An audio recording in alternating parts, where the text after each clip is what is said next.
Pernah ingin tahu bagaimana cara memikat hati seseorang dengan cara yang tidak biasa? Apa kamu pernah penasaran bagaimana beberapa orang bisa dengan mudah mendapatkan apa yang mereka mau? Nah, kamu berada di tempat yang tepat. Di video ini, kita akan membahas tentang rahasia dark psychology dan teknik-teknik terlarang yang bisa kamu gunakan untuk memikat siapapun.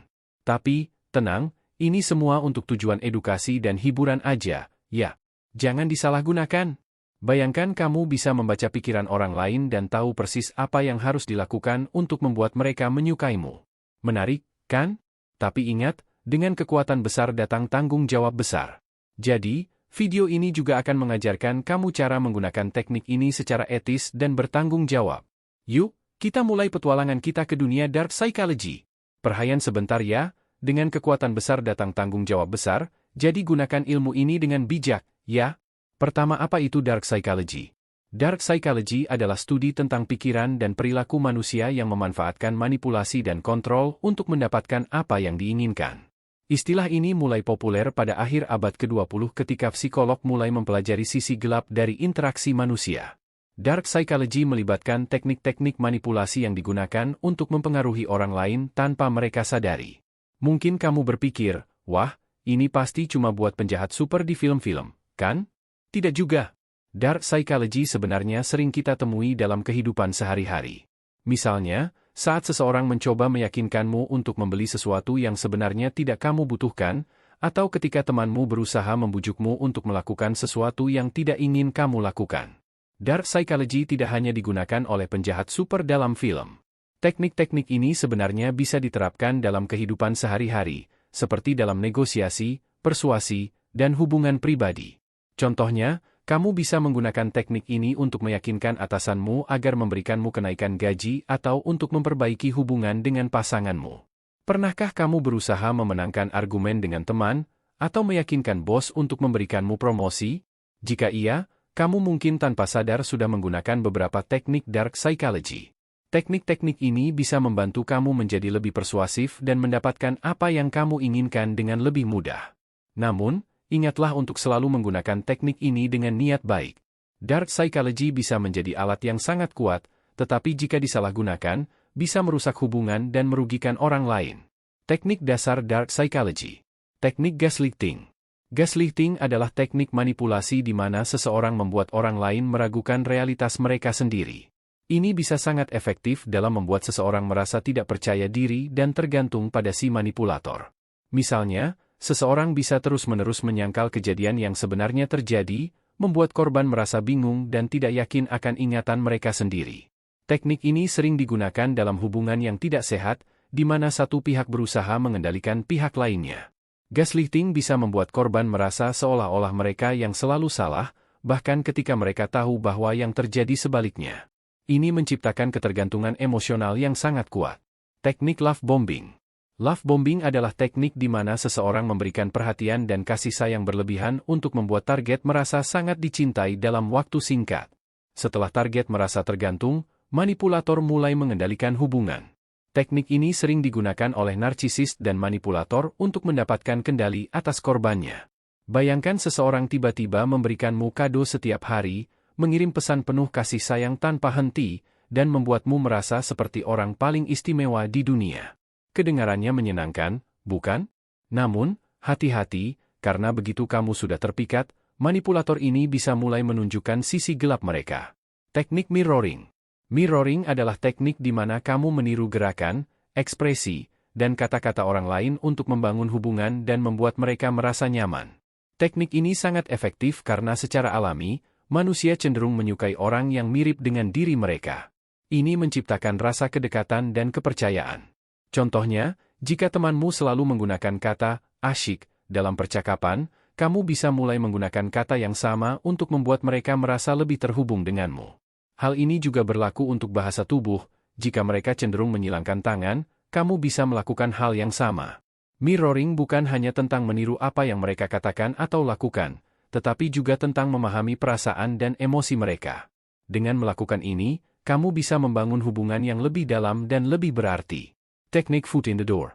Teknik ini melibatkan membuat permintaan kecil terlebih dahulu, kemudian setelah permintaan tersebut dipenuhi, barulah membuat permintaan yang lebih besar. Prinsip di balik teknik ini adalah bahwa begitu seseorang setuju untuk membantu dengan sesuatu yang kecil, mereka lebih mungkin setuju untuk membantu dengan sesuatu yang lebih besar. Misalnya, kamu bisa mulai dengan meminta tolong angkat galon air, lalu lama-lama bisa minta dibelikan mobil. Teknik ini sering digunakan dalam pemasaran dan penjualan. Sebagai contoh, seorang penjual mungkin akan mulai dengan meminta kamu mencoba produk sampel gratis, sebelum akhirnya meminta kamu membeli produk penuh. Teknik ini sangat efektif karena memanfaatkan kecenderungan manusia untuk konsistensi. Setelah kita melakukan sesuatu yang kecil, kita cenderung merasa terdorong untuk tetap konsisten dengan tindakan kita sebelumnya, bahkan jika permintaan selanjutnya lebih besar. Jadi kesimpulan beberapa teknik di atas adalah sebagai berikut. Manipulasi psikologis adalah taktik yang digunakan individu untuk mendapatkan kendali dan kekuasaan atas orang lain. Gaslighting adalah teknik manipulasi yang membuat korban meragukan realitas mereka sendiri dengan mengubah fakta dan membingungkan mereka. Love bombing adalah taktik manipulasi yang melibatkan pemberian perhatian dan kasih sayang yang berlebihan kepada korban untuk membuat mereka tergantung. Mirroring adalah teknik manipulasi yang melibatkan peniruan gerakan dan kata-kata orang lain untuk membangun hubungan. Foot in the door adalah teknik manipulasi yang melibatkan memulai dengan permintaan kecil sebelum membuat permintaan yang lebih besar. Teknik-teknik ini dapat digunakan oleh individu dalam hubungan pribadi, profesional, dan sosial. Penting untuk mengetahui tanda-tanda manipulasi psikologis untuk melindungi diri dari menjadi korban. Selanjutnya mari kita bahas dark psikologi dari sudut pandang ilmu psikologi. Pertama, teori persuasi. Teori persuasi menjelaskan bagaimana otak manusia merespons teknik manipulasi ini. Otak kita memiliki mekanisme otomatis untuk merespons sinyal sosial yang dapat dimanfaatkan untuk mempengaruhi perilaku dan keputusan orang lain. Misalnya, ketika seseorang menunjukkan sikap ramah dan terbuka, kita cenderung lebih mempercayai dan menyukai mereka. Persuasi adalah seni yang sangat halus. Teknik-teknik dark psychology memanfaatkan aspek-aspek tertentu dari psikologi manusia, seperti kebutuhan akan penerimaan sosial, keinginan untuk konsistensi, dan kecenderungan untuk meniru orang lain. Semua ini bisa digunakan untuk membentuk cara seseorang berpikir dan berperilaku.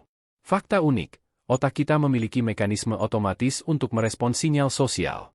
Ini berarti bahwa meskipun kita mungkin tidak menyadarinya, kita selalu dipengaruhi oleh perilaku dan sikap orang lain di sekitar kita. Efek halo. Efek halo adalah fenomena di mana kesan pertama yang positif tentang seseorang dapat mempengaruhi pandangan kita tentang aspek lain dari mereka. Misalnya, jika kita bertemu seseorang yang tampan atau cantik, kita cenderung menganggap mereka juga cerdas, baik hati, dan kompeten, meskipun kita belum benar-benar mengenal mereka. Ini adalah alasan mengapa kesan pertama begitu penting. Dalam konteks dark psychology, efek halo bisa digunakan untuk membangun citra positif tentang diri kita sendiri di mata orang lain.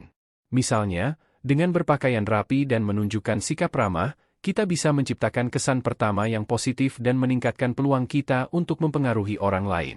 Terus bagaimana sih menggunakan teknik ini secara etis? Batasan moral. Penting untuk memahami batasan moral dalam menggunakan teknik ini. Manipulasi untuk tujuan jahat bisa merusak hubungan dan reputasi. Dark psychology adalah alat yang sangat kuat, dan dengan kekuatan besar datang tanggung jawab besar. Oleh karena itu, penting untuk selalu mempertimbangkan dampak tindakan kita terhadap orang lain. Kanto, Bolserdik, asal jangan jadi lisik. Ini berarti kita harus menggunakan teknik ini dengan niat baik, seperti membantu orang lain atau memperbaiki hubungan, bukan untuk memanfaatkan atau merugikan orang lain. Membangun hubungan yang sehat. Gunakan teknik dark psychology ini untuk membangun hubungan yang sehat dan positif, bukan untuk memanfaatkan orang lain. Misalnya, kamu bisa menggunakan teknik mirroring untuk memahami perasaan pasanganmu dan memperbaiki komunikasi dalam hubungan. Dengan menggunakan teknik ini secara etis, kita bisa membangun hubungan yang lebih kuat dan bermakna. Kita bisa menjadi lebih empati, lebih memahami, dan lebih mendukung orang-orang di sekitar kita. Ini adalah cara yang jauh lebih baik untuk menggunakan kekuatan dark psychology daripada hanya memanfaatkannya untuk keuntungan pribadi. Kisah nyata dan studi kasus. Kisah sukses. Ada banyak contoh orang-orang yang berhasil menggunakan teknik ini secara positif. Mereka menggunakan dark psychology untuk memotivasi orang lain dan mencapai tujuan mereka. Misalnya, seorang pemimpin mungkin menggunakan teknik persuasi untuk menginspirasi timnya mencapai hasil yang lebih baik. Fakta menarik, banyak pemimpin besar yang menggunakan teknik ini untuk memotivasi orang lain. Contoh klasik adalah bagaimana Steve Jobs menggunakan karismanya untuk memotivasi tim Apple menciptakan produk-produk revolusioner. Jobs dikenal karena kemampuannya membuat orang lain melihat visi besar dan bekerja keras untuk mencapainya. Kisah sukses lainnya adalah dari seorang guru yang menggunakan teknik mirroring untuk memahami dan memotivasi murid-muridnya. Dengan meniru bahasa tubuh dan pola bicara muridnya, guru ini bisa membangun hubungan yang lebih baik dan membuat murid-muridnya merasa lebih didengar dan dihargai. Studi kasus. Mari kita lihat beberapa studi kasus di mana teknik dark psychology digunakan dengan sukses. Misalnya, bagaimana seorang guru menggunakan teknik mirroring untuk memotivasi muridnya. Dengan meniru bahasa tubuh dan cara bicara murid-muridnya, guru ini bisa menciptakan lingkungan belajar yang lebih positif dan produktif. Contoh lain adalah dalam dunia bisnis. Seorang penjual mobil mungkin menggunakan teknik foot in the door untuk membuat pembeli potensial merasa nyaman dengan membeli produk. Mereka mungkin memulai dengan menawarkan test drive gratis, kemudian meminta pembeli untuk mempertimbangkan pembelian mobil secara penuh. Contoh, bagaimana seorang guru menggunakan teknik mirroring untuk memotivasi muridnya. Dengan cara ini, guru tersebut bisa membantu murid-muridnya mencapai potensi penuh mereka dan merasa lebih percaya diri. Teknik khusus untuk berbagai situasi. Di tempat kerja. Menggunakan dark psychology di tempat kerja bisa membantu kamu mendapatkan promosi atau mengatasi konflik dengan rekan kerja. Misalnya, kamu bisa menggunakan teknik love bombing untuk membuat bos terkesan dengan kinerjamu. Mulailah dengan memberikan perhatian ekstra pada detail pekerjaanmu, lalu tunjukkan bagaimana kontribusimu membantu tim mencapai tujuan. Contoh lain adalah menggunakan teknik foot in the door saat negosiasi gaji. Mulailah dengan meminta tanggung jawab tambahan, lalu gunakan itu sebagai dasar untuk meminta kenaikan gaji di masa depan. Dengan cara ini, kamu bisa menunjukkan bahwa kamu layak mendapatkan lebih tanpa terlihat serakah. Contoh, bagaimana membuat bos terkesan tanpa harus lembur terus-menerus. Ini bisa berarti menunjukkan inisiatif dan kreativitas dalam pekerjaanmu, bukan hanya bekerja lebih lama. Dalam hubungan pribadi, teknik dark psychology juga bisa digunakan untuk meningkatkan keintiman dan komunikasi dalam hubungan romantis. Misalnya, menggunakan teknik mirroring bisa membantu kamu memahami perasaan pasanganmu dan menunjukkan bahwa kamu benar-benar mendengarkan mereka. Teknik love bombing juga bisa digunakan dengan cara yang positif. Berikan pasanganmu perhatian ekstra ketika mereka merasa sedih atau stres. Ini bisa membantu memperkuat ikatan emosional kalian dan membuat mereka merasa lebih dicintai. Cara melindungi diri dari dark psychology. Mengenali tanda-tanda manipulasi. Penting untuk mengenali jika seseorang menggunakan teknik dark psychology pada kamu. Ada tanda-tanda tertentu yang bisa dipelajari untuk mengenali manipulasi. Misalnya, jika kamu merasa bingung atau tidak yakin akan realitasmu sendiri, itu bisa jadi tanda bahwa seseorang sedang melakukan gaslighting padamu. Fakta menarik, ada tanda-tanda tertentu yang bisa kita pelajari untuk mengenali manipulasi. Ini termasuk perasaan tidak nyaman, ragu akan realitas, atau perubahan perilaku yang tidak biasa. Selain itu, perhatikan jika seseorang tiba-tiba memberikan perhatian berlebihan tanpa alasan yang jelas. Ini bisa jadi tanda bahwa mereka sedang mencoba menggunakan teknik love bombing padamu. Mengetahui tanda-tanda ini bisa membantumu melindungi diri dari manipulasi psikologis. Strategi pertahanan. Ada beberapa strategi yang bisa digunakan untuk melindungi diri dari manipulasi psikologis. Salah satu strategi adalah selalu mempertanyakan motif orang lain ketika mereka meminta sesuatu darimu. Jangan takut untuk berkata tidak jika permintaan mereka membuatmu merasa tidak nyaman. Contoh, seperti pakai payung saat hujan, selalu siap sedia. Kamu juga bisa membangun jaringan dukungan dengan teman dan keluarga yang bisa memberikan perspektif yang objektif ketika kamu merasa bingung atau tidak yakin. Strategi lainnya adalah mengembangkan keterampilan komunikasi yang kuat. Dengan belajar bagaimana mengekspresikan perasaan dan kebutuhanmu dengan jelas, kamu bisa mengurangi risiko menjadi korban manipulasi. Jadi kesimpulan dalam video ini, dark psychology adalah alat yang kuat yang bisa digunakan untuk mempengaruhi orang lain. Namun, penting untuk menggunakannya secara etis dan bertanggung jawab. Dengan memahami psikologi di balik teknik ini, kamu bisa menjadi versi terbaik dari dirimu sendiri, bukan hanya untuk memikat orang lain, tapi untuk memikat kehidupan yang lebih baik. Menggunakan dark psychology dengan bijak bisa membantu kamu membangun hubungan yang lebih kuat, meningkatkan karirmu, dan mencapai tujuanmu. Namun, selalu ingat untuk menggunakan kekuatan ini dengan hati-hati dan menghormati hak dan perasaan orang lain.